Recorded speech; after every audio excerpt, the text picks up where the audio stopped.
नमस्ते भारत। और आज मैं फिर हाजिर हूँ अपनी बकबक लेकर, कि ऑनलाइन ऑफलाइन बकबकें चली रही हैं तो फिर मैं भी क्यों पीछे रहूं।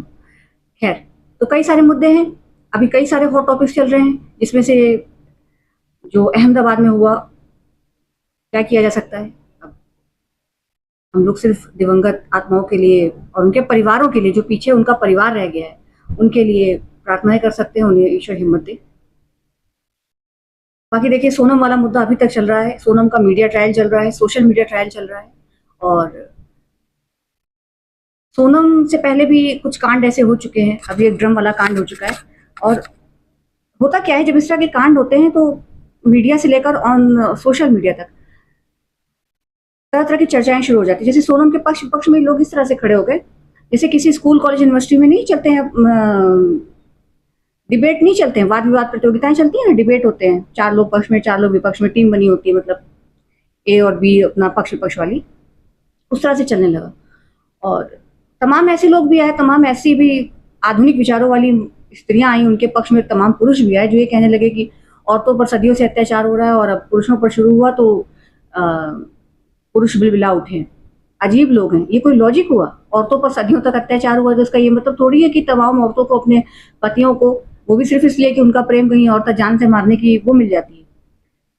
खैर, क्या कहा जा सकता है, हमारे देश में लोग बुद्धिमान बहुत हैं, दुनिया में ही तमाम लोग बुद्धिमान, लेकिन मैं अपने देश का ज्यादा देखती हूँ, कुछ भी कोई भी चीज ऑनलाइन ऑफलाइन में, मैं अपने देश में हूँ तो अपने देश की ज्यादा बात करूंगी। खैर, अच्छा, सोनम, ये जो लोग खिलाफत कर रहे हैं और जो सोनम का जिस तरह से मीडिया और सोशल मीडिया ट्रायल चल रहा है, जो कि यहाँ की अब रीत बन चुका है अपने देश की, बहुत अफसोस होता है। मतलब सोनम में और सोनम जैसी तमाम औरतों में, ठीक है, सोनम से गुनाह हुआ है, बिल्कुल सही बात है, लेकिन क्या आप लोगों के लिए सोनम में और तमाम जो जघन्य अपराध किए हुए खूंखार अपराधी हैं, आतंकवादी हैं, उन लोगों में और सोनम जैसी लोगों में आपके लिए, आप लोगों के लिए कोई अंतर नहीं है? ऐसा आप लोग व्यवहार कर रहे हैं जैसे सोनम, अब तमाम बातें निकल रही हैं सोनम के साथ कि हवाला है, ये है, वो है। होगा, मैं नहीं जानती, मैं न वकील हूं, न जज हूं, ना मैं सोनम के परिवार से हूँ, ना सोनम के ससुराल वालों की तरफ से हूँ, मैं सोनम को बिल्कुल भी नहीं जानती हूँ। सोनम हम सभी लोगों के लिए, सोनम, उसका पति, सोनम का परिवार, उसका ससुराल, हम सब लोगों के लिए बिल्कुल अनजान है, ज्यादातर लोगों के लिए, तमाम लोगों के लिए बिल्कुल पूरी तरह से अनजान है, अजनबी है। सिर्फ जो मीडिया और सोशल मीडिया से बातें पता चल रही हैं, जिनकी कोई ऑथेंटिसिटी नहीं होती है, कोई उनकी, आप उनके वैलिड होने पर कोई भी वो नहीं, ठप्पा कोई मुहर नहीं लगा सकते हैं, कोई ऑथेंटिसिटी उन बातों की नहीं है, उस आधार पे हम लोग सोनम को कटघरे में खड़ा कर चुके हैं। मैं तो न्यूज़ सुनती नहीं हूँ, सोशल मीडिया के थ्रू, सोशल मीडिया प्लेटफॉर्म पर ज़्यादा रहती हूँ, उसके थ्रू ही मुझे पता चला। ज़्यादा मतलब कि मैं पूरे दिन में 2 घंटे से ज़्यादा, 2 घंटे से ज़्यादा सोशल मीडिया पे नहीं बिताती हूँ, 2 ढाई घंटे मैक्सिमम, इससे ज़्यादा नहीं बिताती हूँ। तो उसके थ्रू ही मुझे पता चला जो भी पता चला। लेकिन सोनम का फैसला करने के लिए कोर्ट्स हैं भाई। सोनम के ससुराल वालों ने मुकदमा कर ही दिया है, एफआईआर कर ही दिया है, उसका मुकदमा कोर्ट में जाएगा, वहां सोनम के खिलाफ जो भी सबूत मिले, जो भी होगा, जो फैसला होना होगा कोर्ट में होगा। वकील हैं, जज हैं, लेकिन नहीं, नहीं मानेंगे लोग। इसीलिए मैंने एक शॉर्ट बनाया था, सरकार से निवेदन किया था कि सरकार तक मेरी बात पहुंचे और फास्ट ट्रैक कोर्ट की संख्या बढ़ाइए। सिर्फ बलात्कार के ही नहीं, छेड़छाड़ के ही नहीं, ऐसे तमाम मुद्दे हैं जो सालों सालों तक लंबित रहते हैं, पीढ़ी दर पीढ़ी स्थानांतरित होते हैं, ट्रांसफर होते हैं, परिवार उनका झेलता है। तो ये जो तमाम विल्ले लोग घूम रहे हैं, इनको सबको वहां काम पे लगाइए, इनको भी रोजगार मिलेगा और मुकदमे भी फटाफट हल होंगे, पीढ़ी दर पीढ़ी हस्तांतरित नहीं होंगे।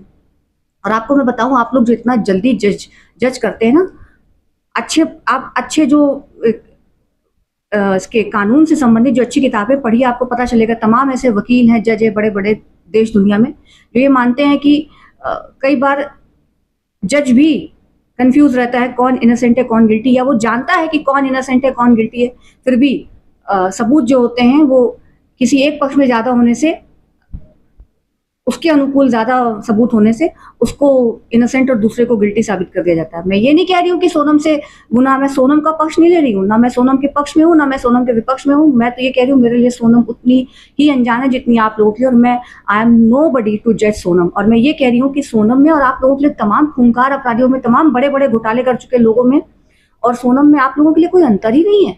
इस तरह से उसका media trial, social media trial हो रहा है, और उसका नहीं, तमाम ऐसे लोगों का होता है।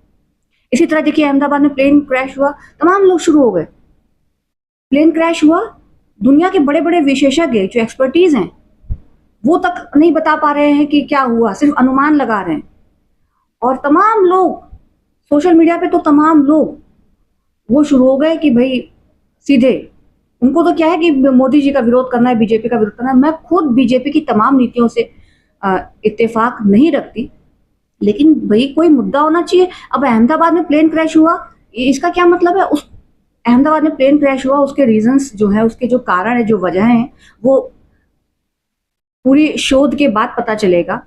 जब से वो प्लेन क्रैश हुआ, देश दुनिया के तमाम बड़े बड़े विशेषज्ञ सिर्फ अनुमान लगा रहे हैं, किसी को कुछ नहीं पता, और सोशल मीडिया पे लोग शुरू हो गए। मतलब हम समस्या ये है कि हमारे देश में इतने बुद्धिजीवी लोग हैं, इतने बुद्धिमान हैं, लेकिन थोड़ा थोड़ा ज्ञान तो सबको होता है। मैं भी पढ़ती हूँ, तो थोड़ा थोड़ा ज्ञान तो मैं भी हर चीज का रखती हूँ, लेकिन एक होता है किसी विषय का विशेषज्ञ होना, एक्सपर्टीज होना। लेकिन सोशल मीडिया पर और मीडिया पर तमाम ऐसे लोग हैं जिनको हर चीज की, हर बात की इतनी जानकारी है, इतनी जानकारी है कि मैं ये सोच रही हूँ कि ये मीडिया और सोशल मीडिया पे क्या कर रहे हैं। इनको भेजो सत्ता संभालने के लिए, देखें तो पब्लिक देखे तो ये क्या करते हैं, क्या करेंगे वो सबको मालूम है। कुछ कर सकते होते तो मीडिया और सोशल मीडिया पर क्यों होते? बताइए, प्लेन क्रैश का भी इनको पता है कि क्या हुआ होगा, और सीधे हद है। मतलब इसका मैं आपको एक और बता रही हूँ। बहुत जब अनुच्छेद 370 हटाया गया तो ऑनलाइन से ऑफलाइन, ऑफलाइन से ऑनलाइन तमाम लोग जय श्री राम के नारे लगा रहे थे और बहुत तारीफ कर रहे थे अनुच्छेद 370 हटाने की। मैंने भी 15-20 साल पहले अपने कॉलेज टाइम में पढ़ा होगा जरूर अनुच्छेद 370 के, लेकिन मुझे इतना याद नहीं रहता क्योंकि मैं एक सामान्य मनुष्य हूँ, जस्ट अ ह्यूमन, तो मैं बहुत भूल भी जाती हूँ। याद आने को बहुत कुछ याद आ जाता है, फिर सब कुछ ब्लैंक भी हो जाता है, और कभी कभी सब कुछ याद आ जाता है, याद आने को बहुत कुछ याद रहता है। मुझे बहुत पुराने पुराने गाने याद रहते हैं, लेकिन ऐसे बहुत बातें याद रहती है, लेकिन बहुत कुछ भूल भी जाता है। मैंने कहा ना, I am just a human, normal human. अभी जब ये अनुच्छेद 370 का, तो मैंने तमाम लोगों से, खासकर औरतों से, औरतें जो बहुत उछल रही थी ऑनलाइन, क्योंकि बहुत सी औरतें अभी भी जो है क्या है कि वो जो सुनती हैं उसी को दोहराती हैं, वो खुद उतना नहीं जानना चाहती, और आदमी भी तमाम लोग। तो मैंने उन लोगों से ऐसे इन जनरल पूछना शुरू किया कि अनुच्छेद 370 के बारे में, अगर, क्योंकि मैंने बहुत पहले पढ़ा था, न्यूज़ में सुनती नहीं हूँ, ऐसे जैसे कोई मिला, उस समय मैं निकलती भी थी थोड़ा बाहर, तो लोगों से मैंने पूछना शुरू किया, और थोड़ा सा मैंने जानबूझ के भी शुरू किया कि जरा बताइए अनुच्छेद 370 के बारे में, और अनुच्छेद 370 हटने से क्या फायदा होगा। आपको मैं बता रही हूँ, तमाम लोग नहीं बता पाए अनुच्छेद 370 हटने से क्या फायदा होगा। वो तो छोड़िए, तमाम लोग ऐसे थे जो अनुच्छेद 370 ही पूरा नहीं बता पा रहे थे कि अनुच्छेद 370 है क्या, तो हटने से फायदे क्या, ये क्या बताएंगे। और लेकिन वो सभी लोग ऑनलाइन ऑफलाइन, ऑनलाइन से ऑफलाइन, जय श्री राम चल रहे थे, वही भेड़ चाल का हिस्सा। और ऐसे इस तरह से ये लोग व्यवहार करते हैं कि बहुत बुद्धिजीवी। तो ऐसे हमारे देश में बुद्धिजीवी, इनको हर चीज का ज्ञान है। मैंने कहा ना, हर चीज, हर बात का, हर सब्जेक्ट का इनको, राजनीति शास्त्र का, दर्शन शास्त्र का, हर चीज का। और सिर्फ ऐसा नहीं कि थोड़ा बहुत ज्ञान है, जैसे थोड़ा बहुत तो हम सभी लोग पढ़ते हैं, और आजकल तो न्यूज सुन सुन के भी बकवासी से ही, गलत ही सही, लोग वो जानकारी भी इकट्ठी कर रहे हैं, खुद से पढ़ना नहीं चाहते, खुद समय देना नहीं चाहते। वो सोशल मीडिया पे बैठे हैं, अपना किसी ना किसी को टारगेट कर रहे हैं, कोई ना कोई। अच्छा, पकड़े, हमेशा ज्यादातर पकड़े ये लोग सेलिब्रिटीज को ही रहते हैं, चाहे वो किसी फील्ड का सेलिब्रिटी हो, चाहे वो इंटरटेनमेंट इंडस्ट्री का कोई बंदा हो, चाहे वो किसी इंडस्ट्री का हो, चाहे किसी इंडस्ट्री का हो, पकड़े ये लोग उसी को रहते हैं। अच्छा, कुछ लोग मुझे लगता है सोशल मीडिया पर वो जो दूसरी पार्टी के हैं, वो मुझे लग रहा है कि तमाम ऐसे सोशल मीडिया प्लेटफॉर्म है जहां पर अगर अकाउंट्स का कायदे से वेरिफिकेशन शुरू हो जाए तो बहुत लोग पकड़े जाएंगे, घोटालेबाज। और तमाम लोग मुझे लगता है दूसरी पार्टीज का एजेंडा चला रहे हैं वहां पर बैठकर, तो उनको जनता से, जनता के मुद्दों से कोई मतलब नहीं है, बस उनको एक ही है, अपना एक ही चीज अपना रखते रहते हैं। तमाम लोग ऑनलाइन ऑफलाइन ऐसा व्यवहार करते हैं, सोशल मीडिया प्लेटफॉर्म पर भी और वैसे भी। ऐसा लगता है कि ये बिल्कुल अवतार हुए हैं, इनका पूरा खानदान अवतारों से भरा हुआ है। इन लोगों से तो अच्छा, इनसे और इनके पूरे परिवार और पूरे खानदान से अच्छा और महानतम संसार में कोई नहीं है। अवतारों क्या भी कोई कमी थी, राम और कृष्ण से, तमाम अवतारों से क्या, ईश्वर तक से भूलें होती हैं, गलतियां होती हैं, और उनके तक परिवारों में, खानदान में कुछ ना कुछ कमी रही होगी। कृष्ण क्या कंस थे, राम क्या कैकई थी, उनके भी परिवारों में तमाम कमियां होती हैं। ये कृष्ण के विषय में कहा जाता है कि अपने पुत्रों से ही कृष्ण बहुत परेशान हो गए थे। तो जो अवतार हुए हैं, खुद भगवान तक, अवतार तक, उनसे भी गलतियां हो जाती हैं, बड़े बड़े ऋषि मुनियों तक से गलती हो जाती हैं। लेकिन जो हमारी जनता है ऑफलाइन से ऑनलाइन, ये जो सारा दिन 24 घंटे सबको जज करती रहती है, ये तो बिल्कुल, राम कृष्ण भगवान भी इन लोगों के आगे कुछ नहीं है, पैगंबर, कोई खुदा, कोई मसीहा इनके आगे कुछ नहीं है। ये बिल्कुल सबसे विरले, सबसे अद्भुत, सबसे साफ। मैंने कहा ना कि कितनी भी उपमाएं मैं ले आऊं हिंदी में, अंग्रेजी में, तमाम भाषाओं में, कम पड़ेंगी इनकी तारीफ, इनकी और इनके खानदान की। ये ऐसा व्यवहार करते हैं सोशल मीडिया प्लेटफॉर्म पर भी कि इनसे ज्यादा अच्छा इस संसार में कोई है ही नहीं, बाकी सारा संसार बेकार है, बस यही महानतम पैदा हुए हैं। इन लोगों के निशाने पर हमेशा ज्यादातर तो देखिए, या तो ये सोनम जैसे लोग इनके निशाने पर होते हैं। सोनम का अच्छा खासा मीडिया, सोशल मीडिया ट्रायल करके रख दिया। सोचिए क्या उसके परिवार पर बीत रही होगी, उसके परिवार पर क्या बीत रही होगी, सोचिए जरा। वैसे फिर इनके निशाने पर हमेशा सेलिब्रिटीज रहते हैं, किसी भी फील्ड के सेलिब्रिटी वो इनके निशाने पर हमेशा रहती है। ये कोई भी सेलिब्रिटी हो, कोई भी सेलिब्रिटी हो, हम आप तो, और खासकर जो हम लोग हैं, खाली बातें कर रहे हैं, लेट के एसी में न्यूज सुन रहे हैं और सोशल मीडिया पर ज्ञानी विज्ञानी बन रहे हैं। जिन लोगों को आप टारगेट करते हैं ना, किसी भी इंडस्ट्री के, किसी भी फील्ड के सेलिब्रिटी को, आप लोग तो स्पोर्ट्स पर्सन को भी नहीं छोड़ते। मुझे सच, जब वो कोहनी की चोट से, शायद एल्बो की चोट से गुजर रहे थे, एक खराब फॉर्म से वो भी गुजर रहे थे, और तमाम क्रिकेटर्स भी, तमाम दुनिया भर के स्पोर्ट्स पर्सन भी किसी ना किसी वजह से उनकी भी फॉर्म हमेशा तो कोई नहीं चमकता भाई। तो Sachin ji is one of the most gentle man in country. जब वो चोट से गुजर रहे थे अपनी, और चोट के चलते खराब फॉर्म से गुजर रहे थे, तो ऐसे ऐसे लोग उनको उनकी चोट के विषय में और क्रिकेट के विषय में सलाह दे रहे थे, जिनको ना चोट का कुछ पता, ना एल्बो का कुछ पता, ना क्रिकेट का बैट तक पकड़ना आता है। एकदम क्लियर एग्जैक्टली याद नहीं आ रहा। मैंने कहा ना, मैं भूल जाती हूँ क्योंकि मैं एक ह्यूमन हूँ, और मैं सामान्य मनुष्यों के परिवार से और सामान्य मनुष्यों के खानदान से आई हूँ, और मैं खुद भी एक सामान्य मनुष्य हूँ। हर दिन इवॉल्व हो रही हूँ, हर दिन अपना बेटर वर्जन होने की, अपना बेहतर संस्करण होने की कोशिश कर रही हूँ।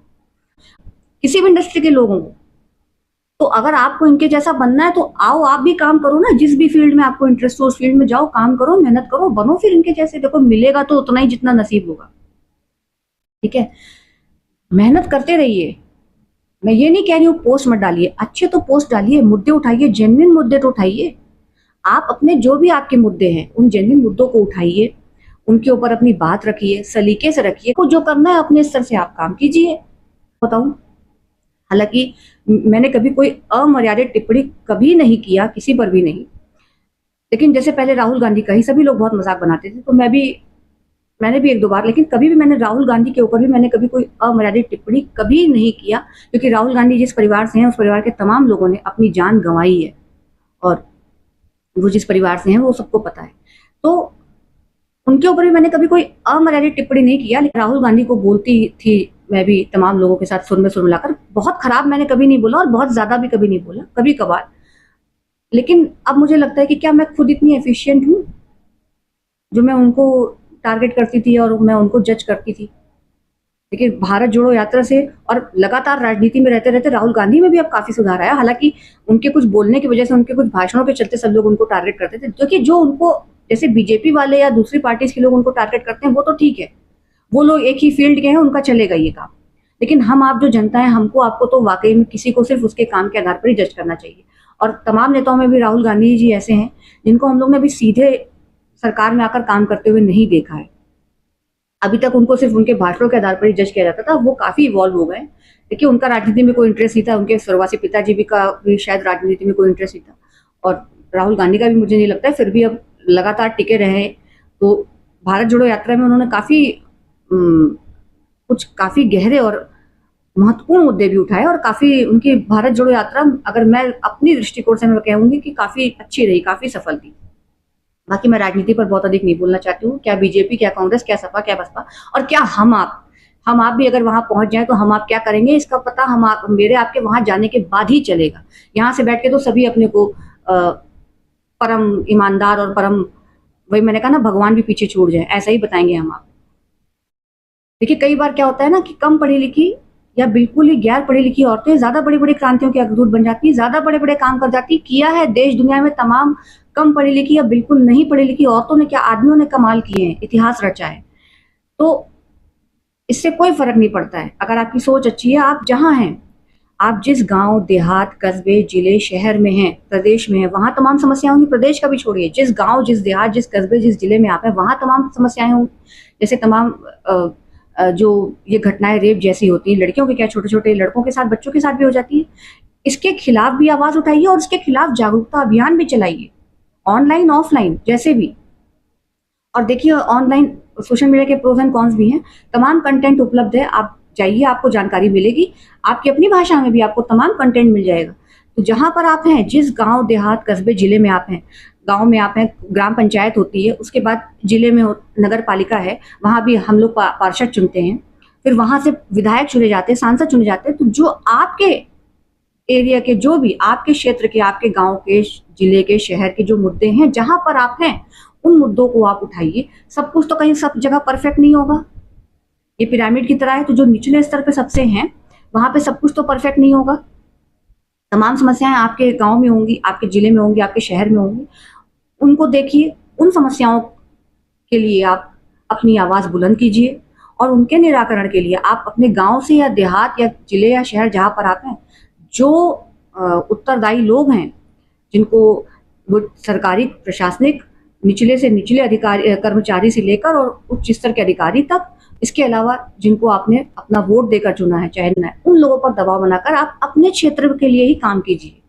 अगर हम लोग जो जहां पर है वहीं से अगर छोटे छोटे प्रयास शुरू करेगा तो बदलाव होगा। और ये बदलाव होते हैं जब से सृष्टि, हम लोग मनुष्य, जब से मनुष्यता चल रही है तब से लेकर आज तक तमाम बदलाव हुए हैं, विकास हुआ है, हम लोग इवॉल्व हुए हैं और तमाम काम हुआ है, चाहे किसी की भी पार्टी रही हो, चाहे कोई भी नेता रहा हो, कम ज्यादा सभी ने काम किया। तो और जनता की भागीदारी हमेशा रही है, लेकिन कैसी भागीदारी? मूल्य परक, मेहनत बराबर करते रहिए। मैं फिर कह रही हूँ, एम्बिशियस होना बहुत अच्छी बात है, बड़े सपने देखना बहुत अच्छी बात है, सबसे बड़े सपने देखिए, छोटी मोटी चीजें मिल जाएंगी, लेकिन सिर्फ सपने ही मत देखिए और सिर्फ दूसरों को फालतू टारगेट मत कीजिए और दूसरों को टारगेट करके कहीं नहीं पहुंचेंगे। जितने सबसे बड़े सपने देखिए उनके लिए प्रयास कीजिए, प्रयास पूरा 100% करना है।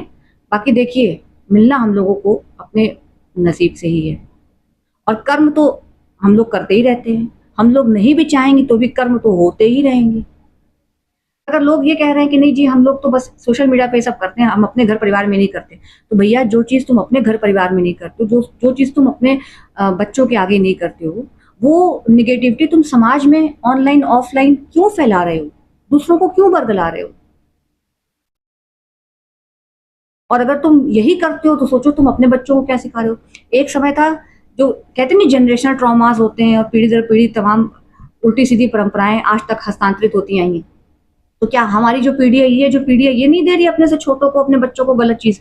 हम लोग तो दे रहे हैं ये ऑनलाइन ट्रॉमा, ऑनलाइन जितनी गंदगी आज हो रही है, बच्चों को, अपने से छोटों को, हम लोग, हमारी पीढ़ी जो सारे दिन 24 घंटे ऑनलाइन है, वो अपने से अगली पीढ़ी को ये ऑनलाइन जनरेशनल ट्रॉमास और ऑनलाइन जो दुनिया भर की टॉक्सिसिटी है वो ट्रांसफर कर रहे हैं। तो कहीं से भी अलग नहीं है हम लोग अपनी पिछली जनरेशन से। तोड़िए इस परंपरा को, आज अभी इसी समय से यहीं से तोड़ दीजिए। किसी भी मुद्दे पर सिर्फ मीडिया के ऊपर निर्भर मत रहिए, खुद भी पढ़िए, जानकारी इकट्ठा करिए, खुद भी जानकार बनिए। और देखिए, हम आप कितना भी पढ़ लें, मैं एक बात जानती हूँ कि मैं कितना भी सब कुछ पढ़ लूं, फिर भी मैं सब कुछ नहीं जान सकती, कभी नहीं जान सकती सब कुछ।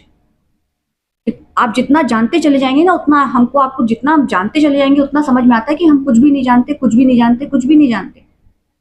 और आप लोग कैसे बैठे बैठे ऑनलाइन, आप लोग मीडिया वालों से लेकर सोशल मीडिया तक ऑनलाइन, आप लोग हर मुद्दे पर, हर विषय पर आपकी इतनी जानकारी है, जबकि आपको भी डीप नॉलेज नहीं है किसी भी चीज की, सिर्फ ऊपर ऊपर का है सब। कोई विरला ही होगा जिसको जानकारी हो ही नहीं सकता। एक ही व्यक्ति को सारे विषयों पर इतनी जानकारी हो ही नहीं सकती, संभव ही नहीं है, इतने अलग अलग विभाग काम कर रहे होते। थोड़ा थोड़ा पढ़ना ठीक है, थोड़ा थोड़ा पढ़िए, मैं ये नहीं कह रही हूँ पढ़िए मत, पढ़िए, जानकारी होनी चाहिए, अपनी भी जानकारी बढ़ाइए, परिवार की भी बढ़ाइए, जिनके साथ मिलिए उनके साथ भी ऐसी बातें करिए, जानकारी शेयर कीजिए। लेकिन ये मत रहिए कि बस मैं जो जानता हूँ यही जानता हूँ, यही सही है, ये चीजें मत करिए।